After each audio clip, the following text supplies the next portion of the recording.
Hello and welcome to the SOS Show Live with Mary Evans. This is Sunday morning conversation and coffee. SOS stands for Share Our Stories. We are committed to bringing you content that will uplift, motivate, educate you, hoping that you live your best life mentally, physically, spiritually, and financially, which leads to leaving a legacy and building generational wealth. And welcome to the show with my co-host, Marsha Easley. Hello, good morning, everybody. Happy Sunday.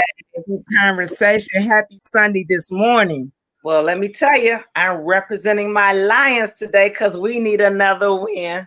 We need There's nothing wrong with that. There's nothing wrong with that, Ms. Marsha. So Lions. Lions. So guys, we have a great show today. Our show is about our Black is Beautiful. I'm sure you guys remember growing up and seeing darker women in school. We talking about going from elementary to teenage to adulthood that have struggled with their skin color. So today we would like to welcome to the show Miss Anedria Manley.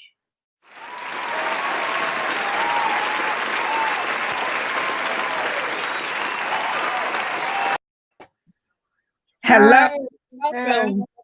How are you? I'm super duper. How about yourself? I'm so good. This is actually I'm so glad to have you on the show, and thank you for allowing us to interview you this morning. Oh, thanks for asking. Yes, so we're talking about our Black is Beautiful, dark color women that we know have struggled with their skin color. Not everybody. We're not speaking for everybody. Somebody get on the feed and say, not me. We're not talking about everybody, but for some of us, we struggle with different things. It's very important for me. Tea and Talk, good morning, beautiful queens. Good morning. Good morning. It's very important to me, in particular, to have shows like this because I have watched video after video with young children as young as 3-4 years old that believe that they are ugly because of the color of their skin. I would like to show a short video before we start. This is how deep this is. For real, like I'm not even playing with you. I don't even like kids. I'm so ugly.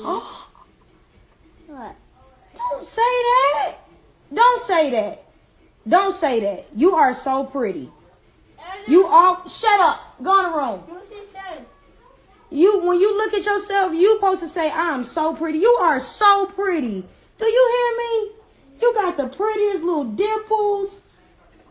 You are too cute. No,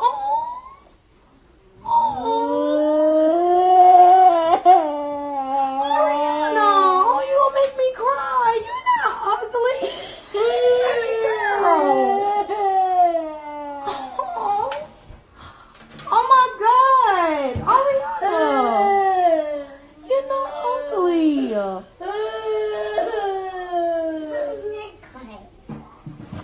Baby girl.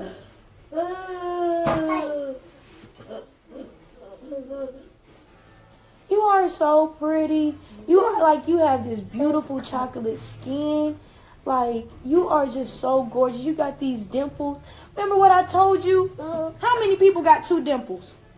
Nobody. You got 2. Let me see you smile. Let me see. You got 2 dimples. I don't even have 2 dimples. Girl, let me see your teeth. Look at them pretty white teeth. No, you're not going to cry. You are a beautiful little girl, and you are pretty. You are the prettiest girl in your class. Boom. Tell them straight up. When you go to school tomorrow, you got your hair done. You're going to be like, oh, look at my hair. Oh, look at my shoes. Look at my clothes, baby girl. You are beautiful. Black is beautiful. And if don't nobody ever tell you, I will tell you, you are gorgeous. You are so pretty. And you're gonna grow up and you're gonna be the greatest nail tech, the greatest beautician, the greatest lawyer, the greatest doctor, the greatest teacher, whatever you wanna be, the greatest speaker, the greatest entrepreneur, whatever. What you wanna be? What you wanna be when you get older? The teacher. You wanna be? Your teacher mean to you? So guess what? When you become a teacher, you don't be mean. You be a nice teacher. You gonna be Miss Cotton. That's what they gonna call you.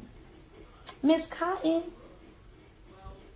you gotta be happy all the time because you're a little kid. You only 4, and you should not know nothing about being ugly because you are so beautiful. You hold your head up. You hold your head up. Okay? Okay? Have a hug. I love you. That video It brought tears to my eyes. Mine too. And Definitely. that's exactly why I want to do shows like this because we have to reach those babies. And did you see what she said? Her teacher was mean to her. I was watching and studying. They were saying, it's just so many myths. We don't know it's all true because we know it's some beautiful teachers, beautiful people. But a lot of the young ladies that were interviewed said, they even felt like they was treated differently in school by not just the children, but by the teachers. So, Miss Manley, we're going to start with letting you tell your story. I would like to know, let's go back to when you were in elementary. I want to know at that time in your life, did you have any type of complex where you bullied or it didn't start till later? Tell me, where did it start with you with being dark skinned and you felt like you were not as beautiful as the other girls? Let's hear from you. Well, unfortunately, it wasn't so much as the kids at the time that would make you feel bad because they were young. They were kids. They didn't know too much about it. But it's just your surroundings around you, far as the people that got involved into your life. You get around the wrong person or get low self-esteem from a person that's telling you things and you just believe the things that they're telling you. So, kids, sure enough, the younger stage, I didn't get too much flashback until a little later. I think the more that came from the influence of more or less adults that sort of told me things because you were dark skinned. So once the adults tell you things, you more or less sort of believe more than you do with kids because kids are exactly who they are. But when you hear from adults, you get to think, okay, well, this got to be true. So you begin So yours came more from adults than from children? Yes. Could you share with us the type of things that they would say to you? Well, no one's going to love anyone dark skinned because no one's going to find love in a person dark skinned because they're just not beautiful enough to be loved, So you get to believe that, you're not going to ever have a relationship because you begin to believe that if the doctor's telling you you're not going to be in a relationship because it can't happen because you're dark skinned. You're not going to get a job. No one's going to take the dark skin. They're going to take, rather a light skin before you.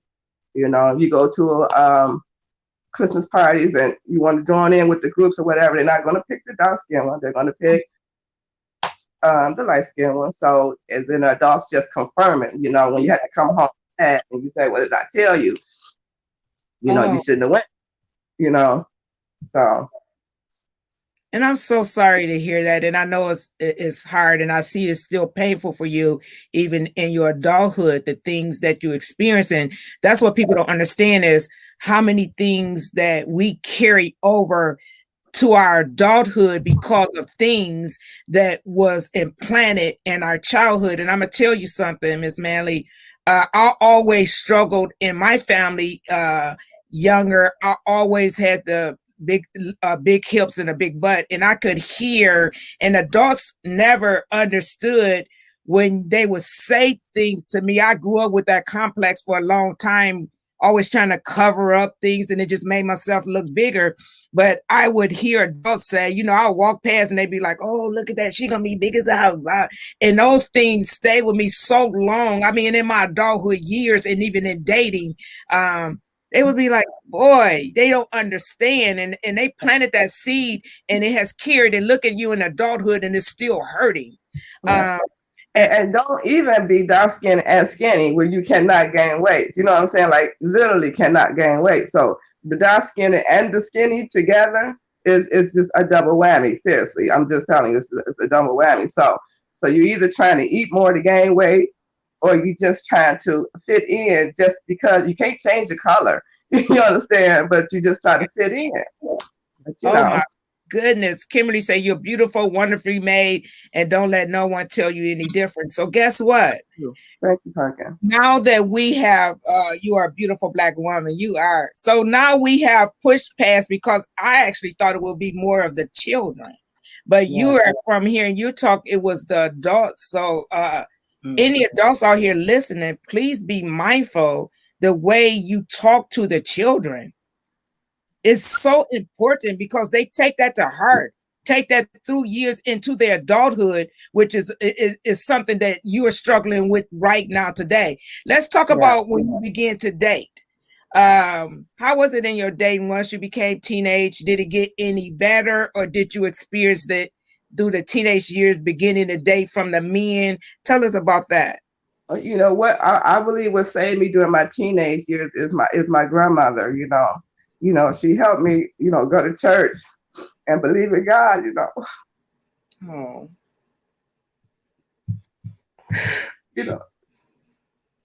Because that gave me a lot of confidence, because she was so beautiful. She was so awesome. So that helped me a whole lot during teenage. It helped me build up a lot of confidence. It helped me believe in God. It just, without that God intake, I don't know, how far I would have went, because like I said, the adults didn't help you too much outside of the persons that love you, really 100% love you. You know what I'm saying? So outside of that, that helped me keep afloat in the teenage years, But teenage and school and things like that, you had friends, you have that group of people that, you can hang with. That's cool. You don't isolate yourself. You try to fit in no matter what.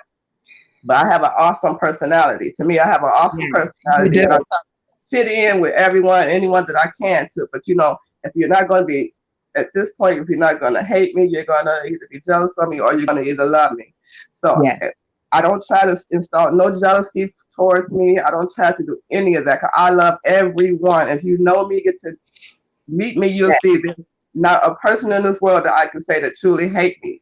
Yes. Because I don't know anyone. You know what I'm saying? So, we'll let the audience know, Anedria, I've been knowing you since you were probably 3 or 4 years old, guys. We was raised on the same street. So I know what you're saying. I know your heart. I've been around you for a long, long time, you and your family, and I know we all have had a lot of struggles. So I thought you would be perfect to be on the show. Now, I want to ask you a question. Mm-hmm. Did you realize that coming on the show would affect you as much as it has talking about the story, or did you think you had more healing? Are you shocked, or? I am shocked, because, like I said, I have confidence in myself. But, like I said, we saw the little girl, that sort of brought out a lot, So I didn't expect that. So that just, So it's so cool too, because when we have, that's what I tell you all the time about, when we let things go and we able to verbalize and get it out. Sometimes, we don't even realize how much we're holding in the inside. Mm-hmm. It's a healing process. And as I'm talking to you, because I'm such a crybaby, I'm trying to hold my tears back there. I know, I couldn't. You are so beautiful. And today, when I see you and when I see the posts you make on Facebook and the confidence that you have, I know that you must be inspiring and motivating other women that are dark skinned. Let's talk about, how did you get there? Because anybody that follows you now on Facebook, they know that you realize your beauty and your Black is beautiful and you are very confident. When did you start seeing the beauty in yourself? When I basically separated myself from someone that I thought truly loved me for who I am, and realized that they just truly didn't. You understand? So once I separated myself from that, and was able to just truly let God just love me like I love Him, just love me like I love Him. You understand? Like, yes. Like, fully, just, I don't want anything but just love me like I love Him, right? Yes. So it took, so 5 years went by, and I was just saying, I'm patient. I'm just whatever you tell me to do, I'm just going with the flow. I don't know what steps I'm going to take. I have been to the point, and this is how I know, Mary. This is how I know. This is how I know. Okay, so you know how you ask God, just like I don't know where I'm going to go. I just don't know. Okay. Yes. So I said, but I know God knows where I'm at right now. I know He knows my status right now. So I know He's not going to let me fall. Not going to happen too bad, whatever. So I said, Lord, help me. So He helped me find me a place to stay because I was homeless for a little bit. So that was okay. He put me in a home real quick. Somebody just gave me a place to stay. Boom. I don't know. It just came out the woodwork. This is how I know. Yes. This is the 5 years. I said, God, just love me like I love you. Okay. Yes. So I said, I've been in this place for a good 3 years, 4 years, took care of myself. I don't know how. I didn't have transportation. I had no license. I had to find a way to work. I couldn't do anything. I was like, So I said, well, whatever I need to do, God, I got to get to this job. So, I walked miles from over here on Updike all the way to get to this bus stop to get to this job in Ferndale. I did that for 3 years. I don't care. Whatever I need to do, God, whatever steps I need to take, I need to take them. Okay. Yes. So if that's what I need to do, okay, I'm going to have to do this. I ain't got no license. I can't drive, Lord. I'm going to have to do this for 3 years in the winter season. So I'm going to do that. Okay. Yes. So out of the blue, someone just ended up coming into my life. I said, Lord, don't send me no one unless they are ready to marry me. Yes. I don't care, because that's what I'm saying. I needed someone to love me like I love him. Like yes. That's what I needed. And then what made me realize that was this man that came into my life. His name is Larry Buckner. Okay. He just said he loved you so much, boo. I have to say that. He said he loved you so. I love you so much, boo. I'll tell you, he let me know that I am beautiful. Unconditionally beautiful. Unconditionally, when I say let you know. He let me know I am unconditionally beautiful. When he said he knew how I was getting to work, walking and doing like I was doing, he said, oh, well, you're done with that. From this point on, I'm picking you up. And he didn't have a car himself, but he was like, however I got to do, I'm getting there and getting you back and forth to work. And from that point on, he did that. And this is the man I'm marrying today. He has not stopped loving me like I have not stopped loving him. And the love that he gives me is the love that I know God told me that he was going to give me, because I was patient enough to wait for it. So I know that I said, you sat here and listened to every word I asked for. But let me tell you something. It doesn't come easy. You have to ask for it and truly want it. And you got to say, well, is this really what God wants me to have? Yes, this is really what it is. Because you really want this. This is what you asked for. So and I don't care what step I had to take, I just had to do it. I want to make sure I'm hearing you clearly. It sounds like until this man came into your life, you were still struggling with the beauty. And once you met the person that God sent to you, he helped you build your everything. I promise you, because I said, do not send me anyone unless they are ready to marry me. And that means they're ready to love me forever. Yes. So you went through this through your childhood, through your teenage. All that was for a reason. All that was for a reason. All that was for a reason. My girl, Nene, that is so beautiful. And I just want to salute him, because look, all your trials and tribulations, all the years that you went through, believing that you was not this beautiful lady because of your dark skin. He sent you the right person to build your confidence. And it's there now. You can't take it away. I look at your pictures. I look at your pictures on Facebook. The confidence is definitely there. Look at it. Look at it. I love it. That's happiness, girl. Happiness. And I have a question, Mary, for Anedria. Do you find yourself, because of the things that I see the pictures, I'm sorry. Do you find yourself, because of things you went through as a young woman, as a child, do you see, if you see other children who are dark skinned or whatever that might be getting teased or something, do you find yourself reaching out to others because of the things that you went through? Well, let me tell you how much. Let me just show you an example, for instance. If a person coming to the doctor's office that I work in that's dark skinned, I'm gonna tell you something where I know what I've been through and I know what I see. it could be a little dark skinned girl in there that I already know what she's going through. I see in her demeanor. I know because that's my demeanor. I know that demeanor. You understand what I'm saying?